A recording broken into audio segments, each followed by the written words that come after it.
Ladies and gentlemen, a very good evening. You're watching the News Night and I'm Deepthi Sachdeva. You know, they gave the world a virus. Now they are playing with fungus. They hacked your phone. They might already own your network. You're wondering who we are talking about? From Ladakh to Lahore, from TikTok to Taiwan. This is about China. China, as you see, is almost everywhere. And now there is a sensational Russian intelligence leak that has branded China a serious espionage threat. You've heard that right. A serious espionage threat. An enemy of Russian national security. If Beijing today is spying on Moscow's missiles, what might they be plotting for Washington? Just think about this. Bioterror whispers now have become louder and perhaps more substantive. Could China be planning something worse than COVID? This is what a lot of you have been thinking, discussing and talking about. And this isn't trade. This is infiltration with serious global consequences. So tonight we decide to connect the dots before it is too late. Because the story is about China that possibly is the threat number one, the enemy number one for the entire world. And I want to begin by looking at the first important reason that you must be aware about. We are talking of the virus and the fungus. And I want to talk of what happened in the US in the last few days. You've seen the FBI, the Federal Bureau of Investigation, also speaking about this. Now, on your screens are more details of this fungus we are talking about. The scientific name is Fusarium graminarium. Now, this is a pathogen. It is classified as a potential agro-terrorism weapon. Look at those words, look at those details very, very carefully. What does it cause? It causes head blight, which is a disease of the wheat, the barley, maize and rice. So if you consume wheat or barley or rice that is infested with this, you could also get infected. It is responsible, ladies and gentlemen, for billions of dollars in economic losses worldwide every year. This is all according to the US Department of Justice. What are the symptoms? What does it lead to? Those details are on your screens. It causes vomiting. It causes liver damage. It causes reproductive defects in humans and in livestock. So these are serious details as far as this particular fungus is concerned. There are 2 individuals, remember, who've been arrested in the US. Exactly why? Because they apparently were smuggling this fungus. And now I want you to take the next few seconds listening in to a man called Gordon. Now, he's apparently speaking on why he believes that this could be a threat worse than COVID. Listen in. This was an attack on the United States at a time when China thought it's at war with us. We Americans think we're at peace, but China knows it's at war. Xi Jinping talks about going to war all the time, and he's mobilizing all of Chinese society to go to war. So we can lose our country, even though we're the far stronger nation, because we're not defending ourselves with the vigor and the determination that is necessary. This is part of a broader campaign, and we have to treat it with the utmost urgency. So what is going on? What is China really wanting to do, and how prepared is the world to deal with this? Without wasting time, let me say good evening to W. Selvamurthy, who's a scientist and a Director General at the Amity Directorate of Science and Innovation. And again, a very, very respected voice when you talk about this issue. And it's equal pleasure and an honor also to introduce Ambassador Ashok Kanta. And he, remember, has served in China. So I think both these voices today will help us understand what should we be doing. And gentlemen, I will just request you to keep your comments brief because there is so much more that we would want to cover. We will open this story up and tell our viewers about 10 threats that China today is posing. But first to you, W. Selvamurthy, sir. Should we be concerned? Is China wanting to create something worse than COVID? What about this fungus? It's a wake-up call for the whole humanity and the whole world that the China is now getting into the bioterrorism and the threat, the incident which has happened, smuggling the fusarium, is a very clear indication that China is now determined to use these bio-threat agents. Not only, this is an agent, fusarium, which affects not only the agriculture and bioterrorism, but then it also affects the animal husbandry as well as the humans, ultimately humans.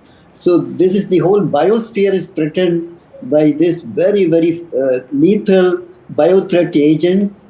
So we need to also prepare. India is the largest biological wealth holder today in the world. The human beings, 1.42 billion, 50% below the age of 25 years. And we have a large animal wealth, which is the very enviable animal wealth we have. Yes. And also the agriculture, 15 to 18% GDP coming from agriculture sector. Absolutely. So we need to defend, protect, and conserve this biological wealth which India enjoys today. So India has rightly launched a major initiative in this biothreat mitigation. Okay. And I would like to tell the viewers, the government of India has already taken initiative well in time. Okay, so we'll talk about what India has done, because I want to open the other chapter. That is the Russia chapter. Now, Russia chapter also very, very significant, because earlier today, remember, there are reports coming in of how Russia has called China a threat number one. Now, why is that? On your screens are details that will help you understand why has Russia gone ahead to do this. Now, there is a leaked intel that has branded China a serious espionage threat and an enemy of the Russian state. Look at those words very carefully. Espionage and a serious threat to national security. It goes on, in fact, to accuse Beijing of targeting Russian military and stealing sensitive tech. That is how far possibly the dragon has gone. And that is why this important information that has come out today is also telling you that Russia is wary. Now, Chinese operatives allegedly are also tracking Russian scientists and the Ukraine war assets. Think about this. What essentially is China doing? And not just this, if you even look at the Arctic, that is where China is using covert surveillance spreading to that Arctic military zone. That is why Russia says that right now Beijing is our enemy number one. Now, Ambassador Ashok Kantha, I will take this opportunity to help you decode in the next 30 seconds your take on this report that has come in from Russia. How important, how sensational is this, sir? Well, I have gone through this report in New York Times, which quotes a leaked report. New York Times does not confirm authenticity of report. It's not sure whether it's a draft or a final report. We are aware of the fact that there are serious concerns between China and Russia on different issues, but at the same time, it's a very strong relationship. We should not have any doubt about resilience and robustness of this relationship. So it's an input. We should take that into account, but I will not jump to any conclusions based on this report. I think it's too early. So what I'll do is I will take this opportunity to push out more details, because what we decided to do is at least list out 8 particular instances. Ladies and gentlemen, these are 8 particular instances that will help you understand why China is still the threat number one. This is Newsnight's Deep Dive.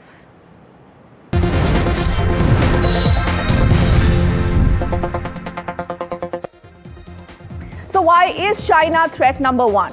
I'm sure a lot of you know these details, but let's bring up these details yet again. I'm looking at China's proxy war for Pakistan, because remember, this has been a concern that Pakistan is just an ally, but the real problem is China. And do you know how China was playing and aiding Pakistan in this war? About 81% of these weapons, remember, that Pakistan used, in spite of the fact that India pummeled Pakistan, despite those Chinese-made weapons, came in from China, came in from the Dragon.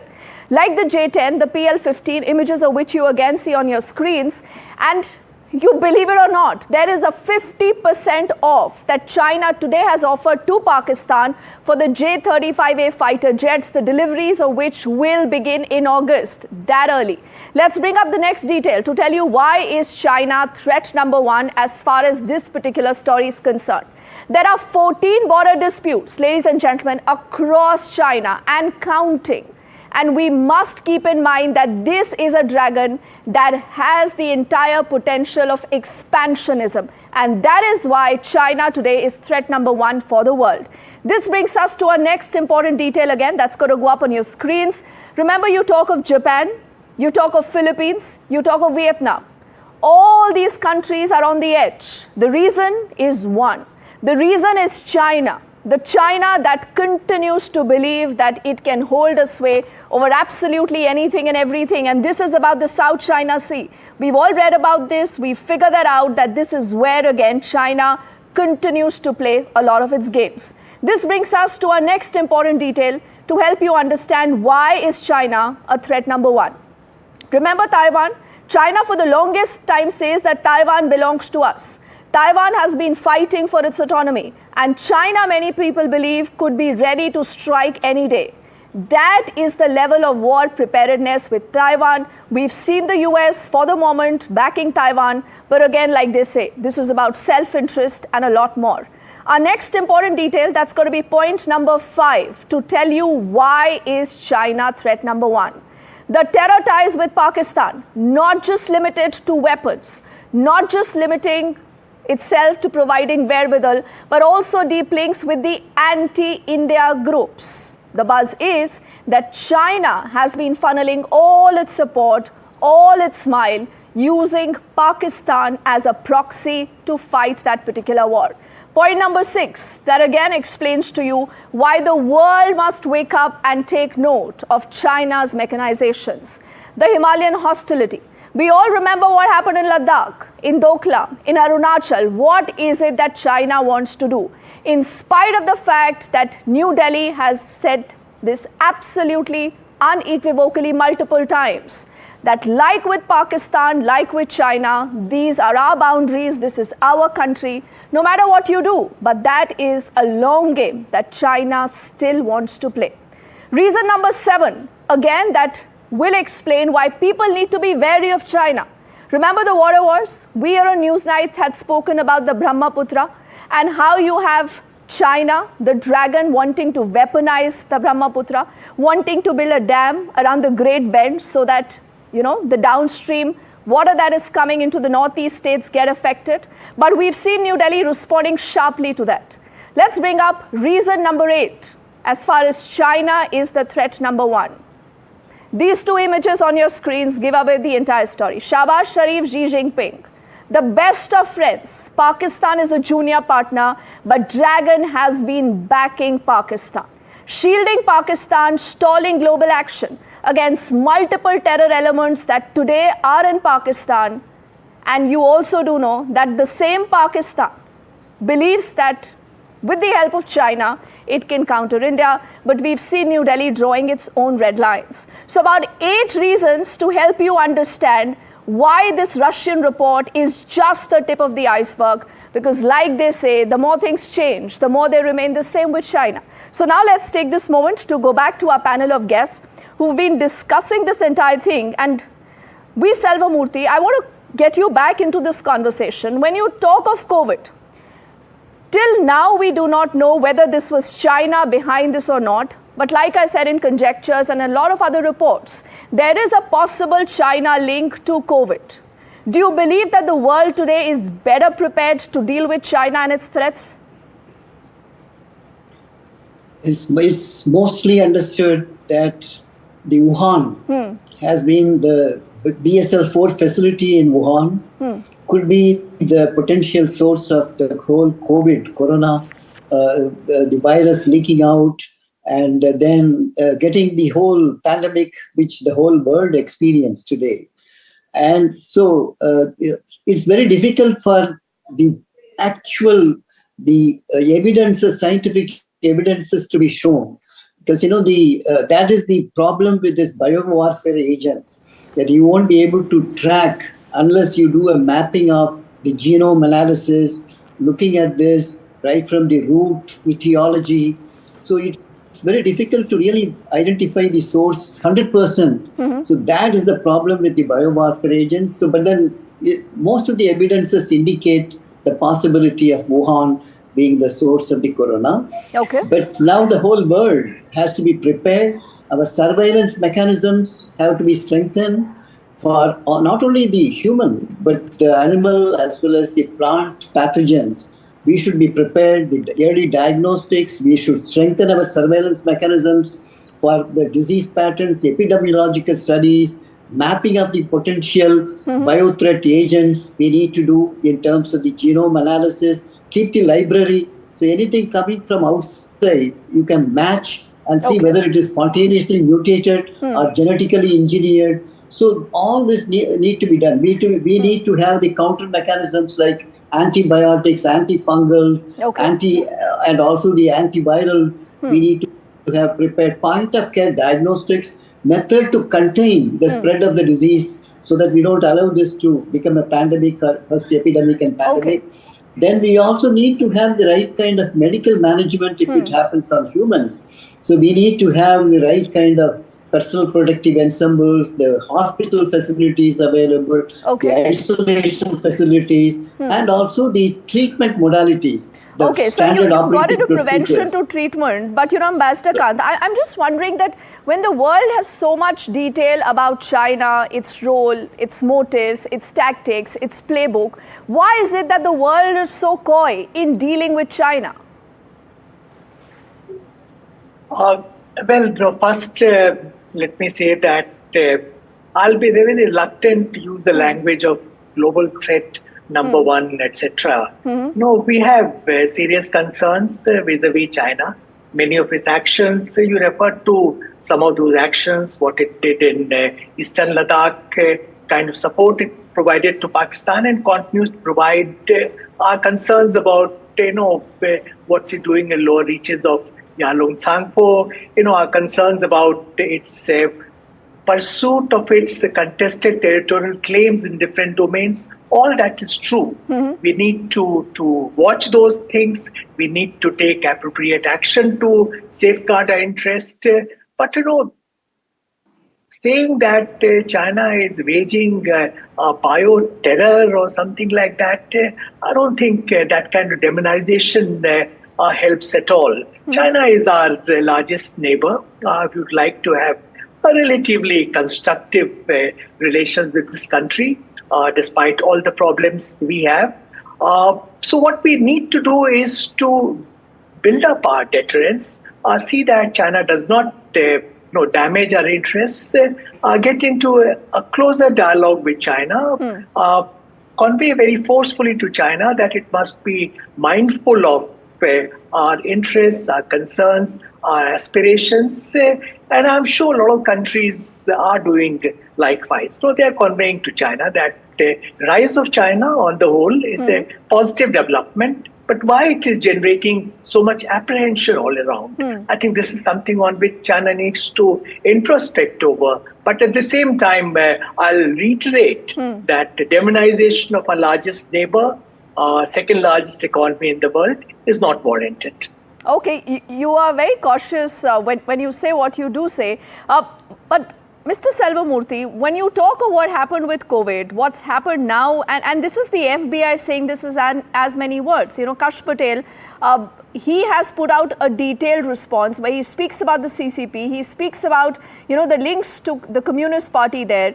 So when you look at the big picture, can the US not take on China?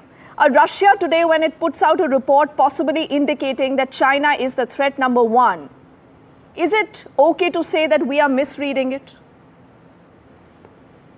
See, in the whole geopolitical scenario, the wars need to be avoided. The conflicts need to be minimized. So we always have taught of Vasudeva Kudumbakam.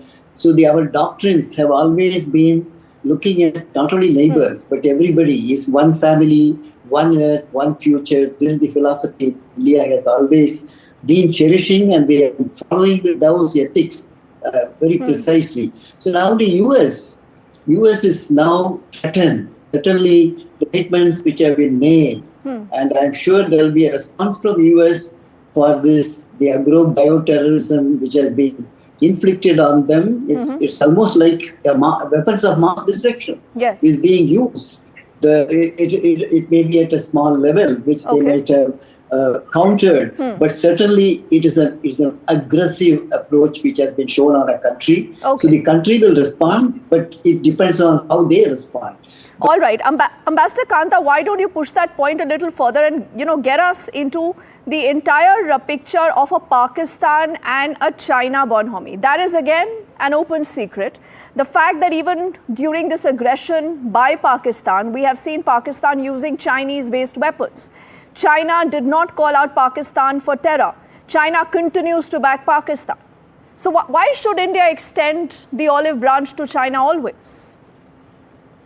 No, it's not a question of extending olive branch. When it comes to China-Pakistan nexus, we need to speak out very clearly. There is a consistent pattern of China building up Pakistan's strategic and conventional capabilities in a manner which basically keeps India off balance. And we saw that evidence of that during the 88-hour conflict we had with Pakistan, where not only Chinese weapons were used, but in many other ways China was providing assistance to Pakistan. So these are issues we need to discuss very firmly with China. We also need to take into account the fact that very often we have a conjoint threat emanating from Pakistan and China. It's not just one country, sort of causing concerns to us, but they seem to be working in concert on a whole lot of issues. All that is true. What I was suggesting that you were referring to this Russian report. I'll also request our viewers to look at what Vladimir Putin says about relations between Russia and China. Yes.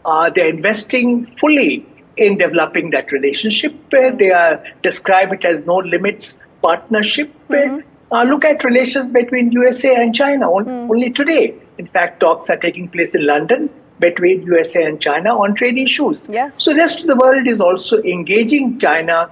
We need to engage with China because it's largest neighbor.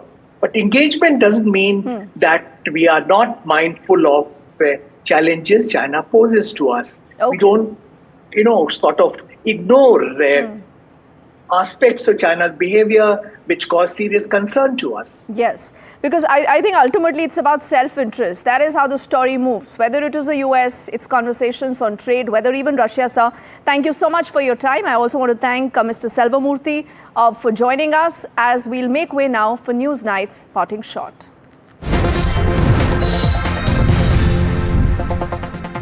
Now, you would recall that just before World War II, Hitler envisioned global domination through tactics, through terror, and definitely calculated moves. Today, Xi Jinping's China is following a disturbingly familiar path. The question we are asking, is China the new threat that the world cannot afford to ignore? Even Russia, remember, must wake up to this danger. It has, because the dragon will not stop at one border. Definitely not. The clock is ticking. The world must unite before it's too late. And that is exactly where you need to take your position. Thank you so much for watching. Good night.